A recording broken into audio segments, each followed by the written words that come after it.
आप सभी का हमारे YouTube के चैनल में मेरा नाम है रोहन और आप देख रहे हैं टेक्निकल हैबिट। तो आज के इस वीडियो में आप लोगों को बताने वाला हूँ Realme C11 में हैंगिंग प्रॉब्लम या फिर स्लो हैंगिंग प्रॉब्लम को कैसे ठीक करते हैं। यहाँ पे जो फ़ोन है दोस्तों वो कुछ दिन चलने के बाद यहाँ पे स्लो हो जाता है या फिर आपका लैग करने लगता है या फिर हैंग करने लगता है। तो उसका सलूशन क्या है दोस्तों, इस वीडियो को शुरू से लेकर के लास्ट तक देखिएगा। इस वीडियो को देखने के बाद आपको कोई दूसरा वीडियो देखने की ज़रूरत नहीं पड़ेगा। तो इस वीडियो को अभी से लाइक कर दीजिए और चैनल पर नए हैं तो चैनल को प्लीज़ सब्सक्राइब कर लीजिए। तो ये जो फ़ोन आपको दिख रहा है दोस्तों आपके मोबाइल स्क्रीन पे, ये फ़ोन है Realme का C11 2021 मॉडल। और यहाँ पे दोस्तों यहाँ पे ये स्लो हैंगिंग प्रॉब्लम क्यों आता है उसके बारे में मैं आपको बता देता हूँ। यहाँ पे दोस्तों अगर आप फ़ोन न्यू लेते हैं तो उस समय आपको कोई भी प्रॉब्लम नहीं होता है, लेकिन जब धीरे धीरे आपका स्टोरेज इंक्रीज होने लगता है, जब स्टोरेज आपका फुल होने लगता है तो आपका फ़ोन जो है हैंग करने लगता है। तो यहाँ पे मैं कुछ आपको सेटिंग्स भी बताऊंगा जिससे कि आप अपने फ़ोन को ठीक तरीके से चला सकते हैं। मतलब कि ये स्लो हैंगिंग प्रॉब्लम को कुछ हद तक ठीक कर सकते हैं, कुछ हद तक। या इस वीडियो को देखने के बाद आपका स्लो हैंगिंग प्रॉब्लम बहुत कम देखने को मिलेगा। तो यहाँ पे मैं सबसे पहले सेटिंग्स में आ चुका हूँ और यहाँ पे मैं दिखा देता हूँ कि ये फ़ोन कौन सा है। यहाँ पे आप देख सकते हैं दोस्तों ये Realme का C11 फ़ोन है। यहाँ पे आप देख लीजिए Realme का C11 फ़ोन है। यहाँ पे आप देख सकते हैं कि यहाँ पर Realme C11, यहाँ पे आपको वर्जन पे एक बार क्लिक कर देना है दोस्तों। यहाँ पर वर्जन पे आप जैसे ही क्लिक करेंगे तो कुछ ऐसा आपका खुल के चला आ जाएगा। वर्जन पे आपको बिल्ड नंबर जो दिख रहा है इस पर आपको टैप करना है। नीचे में आप देखिए you are now a developer option. उसके बाद से अगर आप लॉक स्क्रीन पे कोई पैटर्न लगाए हैं या फिर पिन लगाए हैं तो उसको आपको यहाँ पे खोल देना है। तो मैं यहाँ पे खोल देता हूँ। यहाँ पे खोलने के बाद देखिए दोस्तों बिल्ड नंबर पे मैं कितने क्लिक किया हूँ तो यहाँ पे मेरा डेवलपर ऑप्शन जो है चालू हो चुका है। अब आपको बैक आना है, बैक आना है। अब दोस्तों यहाँ पे क्या करना है, आपको डेवलपर ऑप्शन को सबसे पहले ओपन करना है। यहाँ पे डेवलपर ऑप्शन अब आपको कहाँ दिखाई देगा, यहाँ पे सिस्टम में। हाँ दोस्तों यहाँ पे सिस्टम में ही आपको मिल जाता है। यहाँ पे दोस्तों आपका डेवलपर ऑप्शन जो ऑन हुआ है यहाँ पे आपको सिस्टम में मिल जाएगा। यहाँ पे सिस्टम में आप जाइएगा, यहाँ पे डेवलपर ऑप्शन पे आपको क्लिक करना है। डेवलपर ऑप्शन में आपको कुछ भी यहाँ पे छेड़खानी नहीं करना है दोस्तों। मैं जो सेटिंग बताऊँगा सिर्फ राइट करके नीचे आना है, नीचे आना है। और नीचे आने के बाद यहाँ पे दोस्तों देखिए विंडो एनिमेशन स्केल जो आपको दिखाई दे रहा है इसको 0.5 और इसको भी 0.5 और नीचे वाले को भी 0.5। अब दोस्तों यहाँ पे क्या होगा कि आपका जो एनिमेशन है, जैसे कि फ़ोन जब ओपन होता है तो उसका कुछ एनिमेशन होता है खुलने का, एप्लीकेशन कोई ओपन होता है तो उसका एनिमेशन होता है। ये एनिमेशन आपका थोड़ा सा कम कर देगा तो आपका फ़ोन आपको थोड़ा कम हैंग करेगा। मतलब कि एनिमेशन जब नहीं दिखाया तो आपका फ़ोन थोड़ा हैंग थोड़ा कम करेगा। अब दोस्तों यहाँ पर आपको 3 चीज़ करना है, फिर नीचे आना है और यहाँ पे बैकग्राउंड प्रोसेस लिमिट जो आपको दिखाई दे रहा है यहाँ पे आप एटमोस्ट 4 प्रोसेस कर लीजिए। मतलब कि आपके बैकग्राउंड में 4 मतलब एप्लीकेशन रन करते रहेंगे, उससे ज़्यादा एप्लीकेशन रन नहीं करेगा। यहाँ पे एटमोस्ट 4 प्रोसेस यहाँ पे कर दीजिए। अब दोस्तों यहाँ पे आपको क्या करना है, बैक आना है और भी बैक आना है। और दोस्तों यहाँ पे आपका फ़ोन तब भी हैंग करता है जब आपके फ़ोन में नया अपडेट आया होता है। यहाँ पे हुआ है, यहाँ पे सिस्टम अपडेट पे आप क्लिक करके देख लेना है कि आपका ये जो है सिस्टम अपडेट है कि नहीं है। यहाँ पे दोस्तों यहाँ पे सिस्टम अपडेट अगर आपका होगा तो आपका फ़ोन हैंग नहीं करेगा, लेकिन अगर आपके फ़ोन में सिस्टम अपडेट आया हुआ है तो आपका फ़ोन जो है हैंग करने लगता है थोड़ा बहुत। तो आप सिस्टम को अपडेट यहाँ पे कर लीजिए, सिस्टम अपडेट पे क्लिक करके। अब दोस्तों यहाँ पे मैं डेवलपर ऑप्शन और सिस्टम अपडेट के बारे में बता चुका हूँ। अब दोस्तों आपको क्या करना है, यहाँ पे कट करना है। कट करने के बाद यहाँ पे ओपन करना है अपना एप्लीकेशन और यहाँ पे दोस्तों उन एप्लीकेशनों को सबसे पहले डिलीट कर देना है जिन एप्लीकेशनों पे आप काम नहीं करते हैं।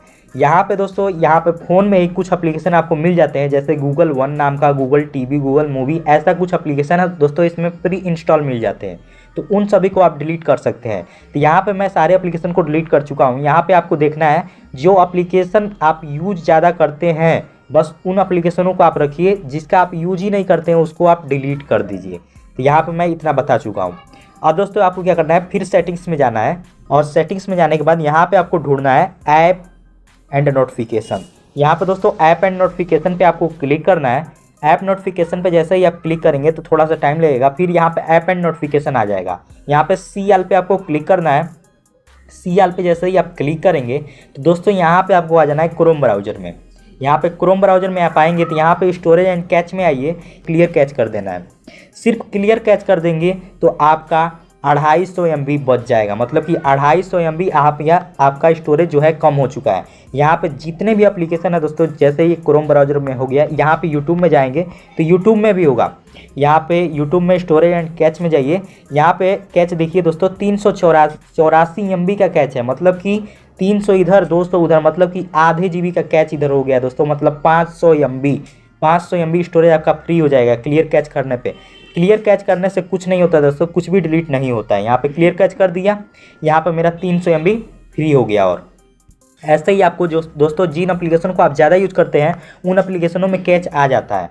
आप जितना एप्लीकेशन को यूज करेंगे, देखिए दोस्तों यहाँ पे शेयर चैट है, इसको भी मैं ओपन किया, स्टोरेज एंड कैच में जाता हूँ। यहाँ पे देखिए दोस्तों ऐप साइज है 184 MB और यहाँ पे कैच 106 MB का बता रहा है। ये एप्लीकेशन भी उतना ज़्यादा हाई स्टोरेज का नहीं है दोस्तों, लेकिन यहाँ पे दिखा रहा है तो दिखाने दीजिए।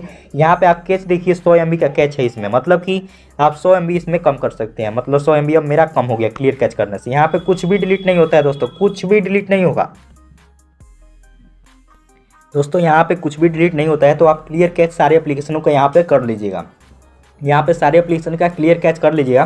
फिर आपको बैक आना है। बैक आने के बाद दोस्तों क्या करना है, अगर आप क्रोम ब्राउजर से कुछ भी डाउनलोड करते हैं, अगर कोई एप्लीकेशन आप डाउनलोड करते हैं क्रोम ब्राउजर से, तो आपके फाइल मैनेजर में चला जाता है। यहाँ पर मैं दिखा देता हूँ, फाइल मैनेजर मैंने हाइड कर रखा है। तो यहाँ पे दोस्तों, यहाँ पे फाइल मैनेजर्स में जाता हूँ मैं, गूगल फाइल है यहाँ पे, इस एप्लीकेशन में गूगल फाइल डाउनलोड है। तो मतलब कि इस फ़ोन में गूगल फाइल ही मिलता है दोस्तों। यहाँ पे दोस्तों देख सकते हैं, यहाँ पे डाउनलोड पे मैं क्लिक किया। डाउनलोड पे क्लिक करने के बाद यहाँ पे मैं जो डाउनलोड किया वो है। यहाँ पे दोस्तों देखिए ऐप, यहाँ पे आपको ऐप दिखाई दे रहा है। यहाँ पे जो ऐप आपको दिखाई दे रहा है ना, इस पर आपको क्लिक करना है। अब दोस्तों यहाँ पे इंस्टॉल्ड ऐप, जो मतलब आप इंस्टॉल कर चुके हैं, यहाँ पे इंस्टॉल ऐप जो आप इंस्टॉल कर चुके हैं अपने फ़ोन में, आपके फ़ोन में इंस्टॉल है। अब दोस्तों यहाँ पे देखिए, यहाँ पे ऐप इंस्टॉल फाइल, यहाँ पे लिखा है ना ऐप इंस्टॉल फाइल। यहाँ पे मैं क्लिक करता हूँ दोस्तों और आपको दिखाता हूँ। यहाँ पे ये जो एप्लीकेशन है दोस्तों, ये अगर आप इंस्टॉल कर चुके हैं तो यहाँ पे आ जाएगा। जैसे यहाँ पे आप स्नैपट्यूब देख रहे हैं, स्नैपट्यूब यहाँ पे डाउनलोड है।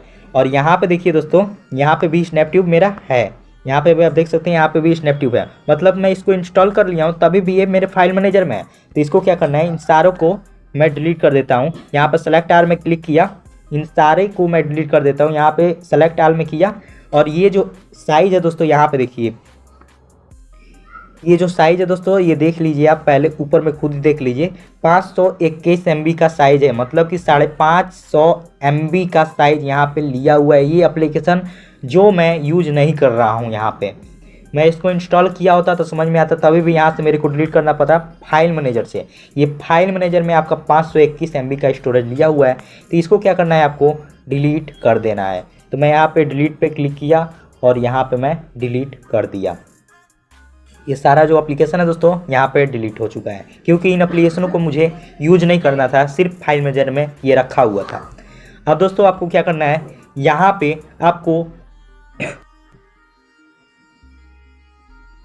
इतना कुछ करने के बाद दोस्तों आपको क्या करना है, आप सारे एप्लीकेशन को डिलीट कर लीजिए जिसका आप यूज नहीं करते हैं। और आपको क्या करना है, अपना ये जो वॉलपेपर है जो आपके फ़ोन में लगा हुआ आता है, उन वॉलपेपर को आपको ले लेना है यहाँ पे होम स्क्रीन पे और लॉक स्क्रीन पे। उसके बाद आपको क्या करना है, इस फ़ोन को आपको एक बार रीस्टार्ट कर देना है, मतलब कि बंद करके चालू कर देना है। यहाँ पे देख सकते हैं दोस्तों पावर ऑफ और रीस्टार्ट। आपको पावर ऑफ करके भी खोल सकते हैं या फिर डायरेक्ट आप रीस्टार्ट कर सकते हैं। इतना करने के बाद दोस्तों कुछ हद तक, या मतलब कि समझ लिए 70-80% तक आपका हैंगिंग प्रॉब्लम सॉल्व हो जाएगा दोस्तों Realme C11 का। अगर आपके पास Realme का कोई भी फ़ोन है, उसका भी हैंग प्रॉब्लम सॉल्व हो जाएगा इस वीडियो को देखने के बाद। ऐसा ही सेटिंग आपको उस मोबाइल में ढूंढ लेना है Realme में, और वहाँ पे ये हो जाएगा। दोस्तों मिलते हैं अगली वीडियो में, तब तक के लिए गुड बाय, जय हिंद।